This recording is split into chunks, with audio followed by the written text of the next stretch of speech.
Bonjour à tous et à toutes. Je m'appelle William Auxerre de Coninck. C'est marqué quelque part, ou ça va l'être bientôt. Mon travail, c'est auteur et enseignant. Je travaille essentiellement sur les humanités numériques et aussi tout ce qui va être autour du rapport de la technologie. Aujourd'hui, je voudrais faire un petit essai en termes de conférence avec vous. C'est pour ça que j'avais prévu de ne pas l'introduire comme ça. Puis je me suis dit que finalement, ce serait pas si mal de le faire, puisque c'est un petit peu nouveau. L'idée, c'est est-ce que certains parmi vous sont familiers avec le concept de design fiction? Ça vous dit quelque chose? Le design fiction, c'est en fait utiliser des concepts imaginaires, comme la science-fiction, que ce soit des concepts technologiques, que ce soit des concepts sociétaux, que ce soit des concepts politiques, et ensuite d'en tirer des questions et essayer d'y répondre. En guise d'exemple, on peut imaginer un concept d'application ou d'objet connecté. Par exemple, j'ai des collègues de Design Friction qui ont fait un concept futuriste où, en fait, il y a une petite capsule d'euthanasie sur une montre de manière à pouvoir mourir quand on le souhaite ou à peu près. Bon, et ça soulève du coup plein de questions, notamment éthiques et ce genre de choses, à partir d'un problème technologique. Aujourd'hui, je vais vous présenter un de ces concepts que j'ai inventé. Ce concept, c'est Redream. Redream, qu'est-ce que c'est? Avant de vous le dire exactement ce que c'est, je vais vous poser 2-3 questions qui sont très simples. Par exemple, est-ce que parmi vous, il y en a qui aiment dormir? Je pense que c'est une activité que, généralement, on apprécie. Est-ce que certains parmi vous rêvent? Alors mon produit va vous intéresser, c'est pas merveilleux? Redream, c'est le Netflix du rêve.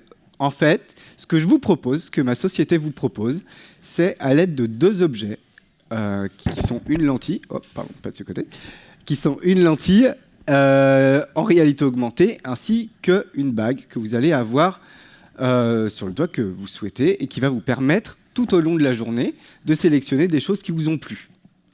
Par exemple, vous êtes allé voir un film, hop, vous pouvez, d'un glissement sur la bague, dire à votre appareil, c'est ce film que j'ai aimé, je voudrais le revoir dans mon rêve parce qu'il me fait me sentir bien. Ça pourrait être aussi quelqu'un que vous avez rencontré et vous aimeriez rêver de cette personne. Bon. À la suite de ça, vous feriez plusieurs sélections. Et à la suite de ces sélections, vous allez avoir la possibilité d'avoir un rêve sur mesure, une recommandation de notre algorithme qui va vous faire une sorte de petit teaser de votre nuit. Vous avez la possibilité de rentrer dans ce rêve qui est fait pour vous, puisqu'en dehors des données que vous sélectionnez, un certain nombre d'informations va vous permettre, qui sont déjà enregistrées par défaut. Par exemple, votre pouls. Si vous êtes concentré, si vous êtes excité, si vous êtes plutôt reposé, ce genre de choses, et on va essayer d'avoir des ambiances qui vous reposent pour votre rêve, par exemple. Mais ça peut être tout autre chose. Par exemple, je fais ma conférence, je vois qu'il y a plein de trous dans les sièges, je me dis « Ah, j'aimerais bien rêver qu'il y ait un peu plus de monde sur ma conf. » Voilà, ça pourrait être ce genre de choses. Et donc, dans ce cas, après, avant d'aller me coucher, je dis sur une device quelconque, que ce soit mon ordinateur, un smartphone, ou via la lentille, voilà, j'ai envie de rêver de ça. Et donc, on va y aller. Vous vous endormissez comme vous vous endormissez n'importe quand. Vous avez un petit appareil à brancher qui lui-même est branché sur une machine, et vous allez rêver. La machine va enregistrer ces informations et les envoyer à un serveur central pour améliorer votre expérience en fonction du vote que vous ferez après, peut-être des étoiles, peut-être autre chose. De toute façon, on a des données physiologiques. Voilà. Si le rêve qui vous a été préparé ne vous convient pas, finalement, vous avez vu le teaser, ouais, bof, je ne suis pas trop dans cette ambiance-là, il y a un certain nombre d'autres rêves qui sont possibles, qui sont préfaits, qui sont des productions originales. Et par exemple, vous allez pouvoir trouver le rêve de voler, tout simplement, qui est extrêmement libérateur, qui fait du bien, celui de courir vite aussi, qui défoule et qui permet de se libérer de certaines tensions, etc. C'est vraiment l'objectif, c'est que le matin, quand vous vous réveillez, ou si vous faites une sieste, ça marche aussi pour les siestes, quand vous vous réveillez, vous êtes reposé, vous êtes de bonne humeur et vous avez envie d'attaquer cette journée dans les meilleures conditions. Mais Redream, ça ne s'arrête pas là. Redream propose également des retraites qui vont vous permettre, dans des centres, des cliniques de repos, d'améliorer votre qualité de sommeil. Alors là, le dispositif est un peu plus important. Vous avez pas des personnels de soins, mais des médiateurs qui vont vous aider à trouver votre bon rythme de sommeil, qui vont vous aider à améliorer vos expériences de rêve et qui vont aussi, grâce aux rêves et à l'interprétation de cela, de vos rêves naturels et à l'interprétation de cela, améliorer encore et affiner encore la qualité de vos rêves. Ces moments en laboratoire sont vraiment des moments de vacances. Hein, voilà, c'est vraiment comme vous partiriez au Club Med, vous venez dans un de nos centres et voilà, vous avez juste quelques entretiens une fois de temps en temps avec des spécialistes afin d'affiner tout ça.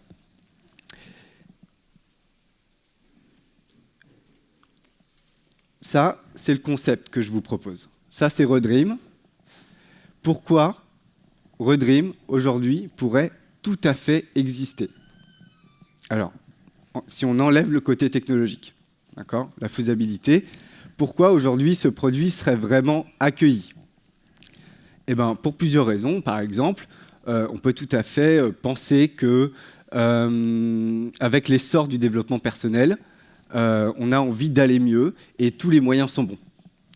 Notamment avec la clinique. On va vous permettre de mettre des symboles et des mots sur des angoisses que vous pourriez avoir et ainsi les dénouer. Il y a une série sur Netflix qui parle un peu de ça, qui s'appelle Maniac. Je ne sais pas si vous en avez déjà entendu parler ou si vous l'avez déjà vu, mais elle permet, grâce à des cachets, il y a une espèce de thérapie expérimentale, de vous débarrasser de vos démons. Là, c'est plus dans le souvenir, mais Redream, c'est vraiment dans le rêve. Bon, ce projet, il peut également être intéressant pour le grand public, pour une autre raison, pour le grand public, surtout pour les industriels, pour le coup. Ça, le grand public, je viens d'en parler, pour les industriels, ça va être la possibilité de réduire encore la sphère de l'intimité. On connaît toute votre vie déjà avec les applications, ou pas loin, pas exactement tout, mais si on peut connaître vos pensées, si on peut connaître votre manière de concevoir de l'imaginaire et de le visualiser, c'est encore tout un autre pan d'une forme de profilage psycho-onirique. Voilà. Et donc, davantage de données à donner aux publicitaires qui vont pouvoir, encore une fois, améliorer leur impact sur la population. Ça peut être ça, mais ça peut aussi être autre chose en termes de levier business. Il y a plein de choses à faire, mais dans l'état actuel des choses, ce serait plutôt dans ce sens-là. Bon, qu'est-ce que ça pose comme question, ça? Pourquoi je vous parle de rêve, là? Pourquoi je vous parle d'imaginaire? Eh bien, en fait, les innovations majeures et mineures viennent d'idées. On a une idée qui nous vient, on a un élan de créativité, un élan d'envie et de moyens. La réalisation d'une invention, d'une innovation, c'est la convergence des moyens, de l'idée, des compétences et d'un facteur chance qui n'est non négligeable pour la mise sur le marché. L'imaginaire est très important dans cette phase-là. Et l'imaginaire, c'est pas seulement votre personnalité qui va permettre de la faire émerger, c'est toute une affaire de contexte. Aujourd'hui, on a, par exemple, ça paraît anecdotique, mais c'est pourtant véridique et assumé, on a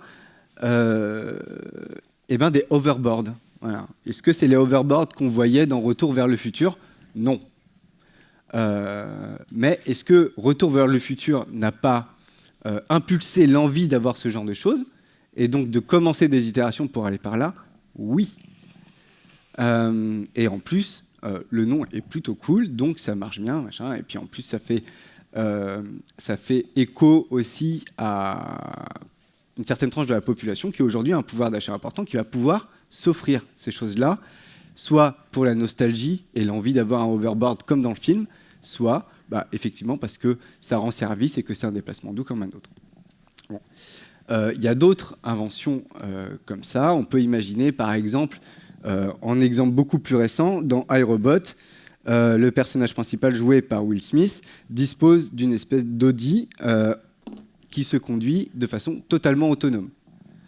Bon, là, c'est un peu biaisé, puisque la voiture autonome, on y pensait déjà avant ce film, mais ce film a permis de démocratiser, et d'autres, a permis de démocratiser cette idée.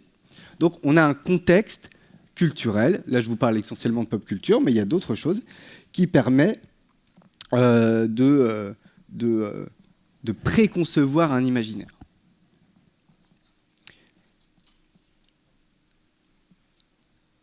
Et là, je reprends un peu mes notes, parce que j'ai d'autres exemples qui m'échappent. C'est toujours pareil.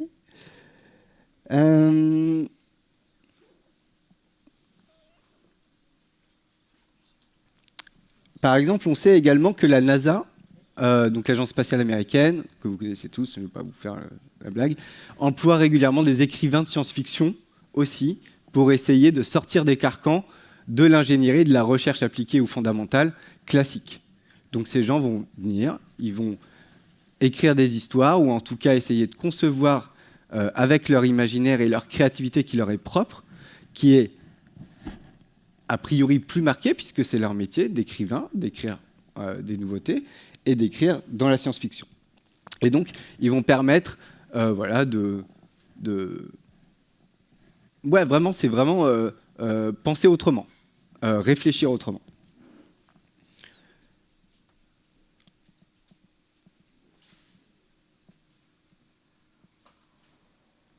Ensuite,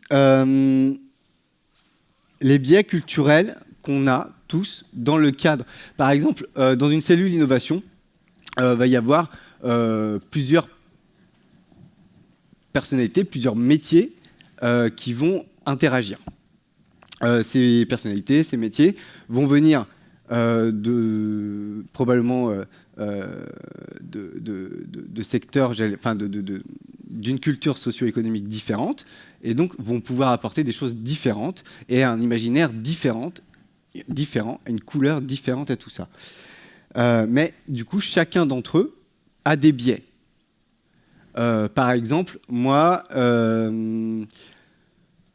je sais pas, j'ai grandi dans une famille de fonctionnaires, on a une couleur politique plutôt de gauche, et comment dire, des valeurs chrétiennes assez fortes. Bon, et ben ça, ce sont mes biais que j'ai pu identifier dans ma façon d'imaginer des choses. Chacun a les siens, on les identifie pas forcément, mais on les a, et donc on va essayer soit de s'y appuyer, soit d'essayer d'y échapper. Et on y échappe par la discussion, le dialogue, etc. Je ne vais pas vous refaire la même. Moi, si je suis venu aujourd'hui, pour être bien clair et bien précis sur ma venue ici, c'est beaucoup de gens utilisent leur imaginaire pour en faire des prédictions d'autorité. Et il y a un mot qui existe pour ça. En tout cas, moi, c'est le sens que j'ai mis derrière, qui est un nouveau mot qui s'appelle la futurologie. Est-ce que ça vous dit quelque chose ? La futurologie, c'est se positionner en tant qu'expert dans un secteur particulier et de dire, dans mon secteur, dans 50 ans, eh ben, on aura la singularité technologique, une IA forte, et on va démultiplier la loi de Moore dans l'innovation. Bon. Seulement, je ne sais pas si vous vous en êtes aperçu, mais ça fait 50 ans qu'on dit que c'est dans 50 ans. Donc, l'idée, c'est de dire 50 ans dans 50 ans, etc. Bref, c'est fondé sur rien. Moi, ce que je défends, c'est de dire imaginez, oui, avec plaisir, mais pas seulement pour essayer de prédire et d'anticiper des choses, même si c'est important, mais certaines choses sont impossibles à anticiper puisqu'il y a tellement d'imprévus, il y a tellement de changements qui sont en cours, les données sont impossibles à ramasser pour avoir des choses vraiment sur du long terme ou une idée d'innovation forte comme celle-ci. En tout cas, dans le temps. Peut-être qu'on a envie de faire ça, mais c'est impossible de savoir quand. Bien sûr, je pense, quand je dis dans 50 ans, ce sera la singularité, etc., je pense à Ray Kurzweil, qui est le directeur de l'ingénierie chez Google. Et il a des informations que je n'ai pas. Alors peut-être que je me trompe, mais en voyant les publications de chercheurs actuelles, c'est peu probable. Une IA forte, est-ce que tout le monde sait à peu près ce que c'est? Une IA forte, pour le dire simplement, c'est une IA qui a conscience d'elle-même. Et donc, qui va avoir des émotions ou des choses qui s'en rapprochent, très proches de celles de l'être humain.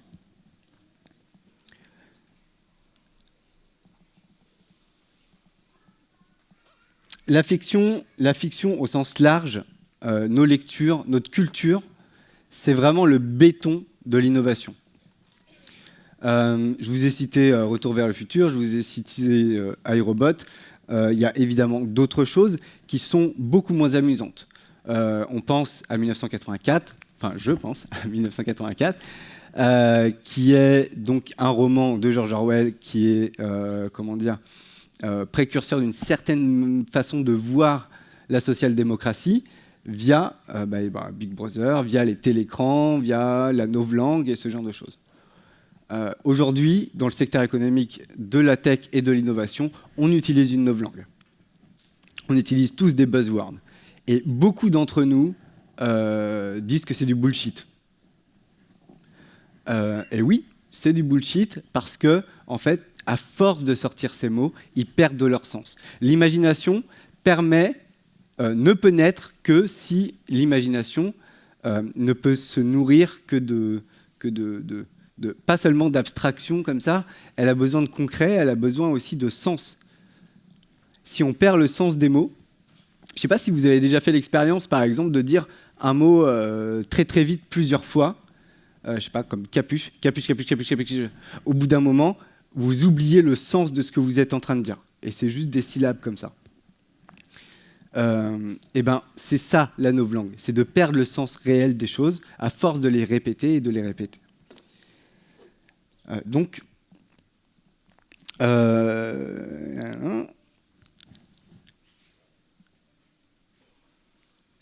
Le fait est aussi également que ce socle culturel, ce socle de la fiction, elle a bien souvent les mêmes ressorts scénaristiques et le même type d'imagination quasiment à tous les endroits du monde. Et il se trouve qu'une bonne idée ou une mauvaise idée naît simultanément à plusieurs endroits de la planète, et ce n'est pas un hasard. C'est bien que le contexte global, l'intelligence collective fait que cette idée est permise. Il y a une petite phrase aussi qui dit que, et une réflexion qui dit, par exemple, est-ce que les vrais créateurs, les vrais innovateurs, les imaginaires très puissants, est-ce que par hasard, on ne les mettrait pas dans les asiles de fous, au final? Montesquieu disait dans les Lettres persanes que les Français mettent les individus étranges dans des asiles pour faire croire aux autres qu'ils ne sont pas fous. Moi, je pense qu'il y a quelque chose comme ça. Je pense aussi, sincèrement, que ces gens qui sont en marge, volontairement, alors peut-être pas dans des asiles, mais clairement en marge, pour des idées très originales, sont des sortes d'excroissance de l'imaginaire, des signaux faibles. Et moi, comme d'autres, on participe plutôt à une surcroissance, qu'elle soit économique ou qu'elle soit simplement de consommation, sans parler d'économie. On est dans une surcroissance de l'imaginaire. Récemment est sortie la série Black Mirror, et il y a plein de séries de science-fiction qui viennent Et là, c'est un peu la nouveauté avec Black Mirror, même si ça fait déjà la 5e ou 6e saison qui sort, qui viennent appuyer une critique. L'innovation peut naître d'une critique. Et selon moi, elle doit naître d'une critique. Par exemple, et c'est le travail du design fiction, c'est d'établir des critiques. Donc, le projet que je vous ai proposé tout à l'heure, Redream, c'est une critique à la fois de la diminution de l'espace de l'intimité, puisque, voilà, vous le savez, les Google Home, etc., écoutent H24 ce qu'on dit dans les foyers, c'est pas nouveau. On a un téléphone portable tout près des gonades, constamment, toute la journée avec nous, qui compte le nombre de pas et d'autres informations beaucoup moins anecdotiques. Je ne suis pas là pour vous dire, pour vous culpabiliser à ce sujet, je suis moi-même utilisateur. L'idée, c'est de dire, c'est logique. C'est logique qu'on en arrive là un jour si on continue là-dedans.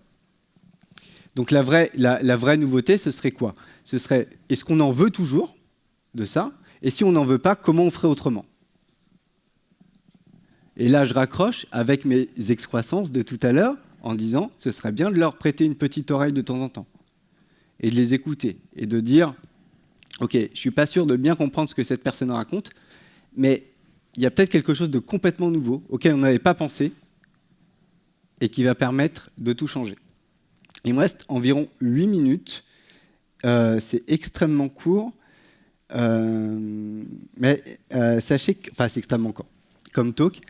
Moi, je travaille ce sujet avec une nouvelle école qui s'appelle Campus Tech, qui naît à Angers, sur un cours qui s'appelle Prospective et Innovation, où on va travailler la créativité au sens large. Donc, on va d'abord essayer de définir notre environnement culturel, nos biais, que ce soit spirituel, que ce soit économique, etc. Puis on va essayer de savoir sur quoi on peut s'appuyer et sur quoi on devrait plutôt s'écarter. Et petit à petit, on va essayer d'inventer de nouvelles choses. Donc ça, c'est pour le côté innovation. Et la prospective, j'ai parlé de futurologie tout à l'heure, j'ai un peu parlé de design fiction. La prospective, c'est une approche rationnelle de la prédiction, qui est bien souvent plutôt à court terme, donc sur 10 ans, etc. Enfin, j'en sais rien, c'est vraiment aléatoire en fonction des commandes et des studios, mais en gros, c'est ça. Et qui naît plutôt, non pas de l'écoute de signaux faibles et des excroissances dont je parlais tout à l'heure, mais plutôt de la donnée qu'on a aujourd'hui.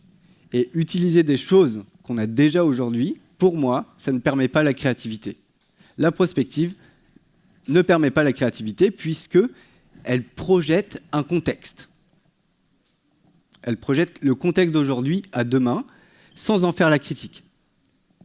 Le design fiction, lui, dans son ADN, c'est une méthode critique. C'est une méthode au même titre que le design thinking, par exemple, etc.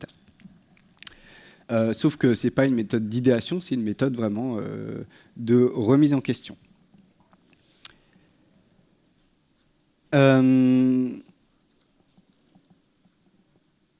Voilà, en fait, et puis il y a aussi souvent dans les histoires qu'on raconte, Black Mirror en tête, des dystopies. D'accord ? On prend les choses mauvaises et on les met encore plus mauvaises et on dit c'est dans longtemps et ça fait peur. Ça fait très peur. Moi, je pense que cette méthode, on pourrait peut-être éviter de la surutiliser comme on le fait aujourd'hui, mais je parle de Black Mirror globalement, mais ça pourrait très bien être la littérature, notamment française, qui est plus de la politique fiction que de la art fiction américaine, mais ce genre de choses. Voilà. J'ai presque fini. En gros, tout le monde a des idées. D'accord ? Tout le monde a des idées. Les enjeux de l'innovation viennent de l'imaginaire. L'imaginaire vient de la créativité. Redream essayait de contrôler cet imaginaire d'une façon ou d'une autre, soit en donnant, via le système que j'ai décrit en premier, la possibilité à la personne de contrôler son propre imaginaire, mais qui vient encore d'un contexte direct, ou alors de le surréaliser et de le réinterpréter dans les cliniques de repos, comme je les ai présentées aussi.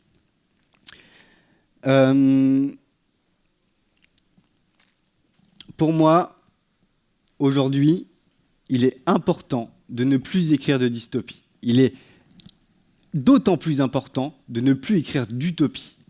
Ce qu'il faudrait trouver un peu plus d'humilité dans nos imaginaires futuristes.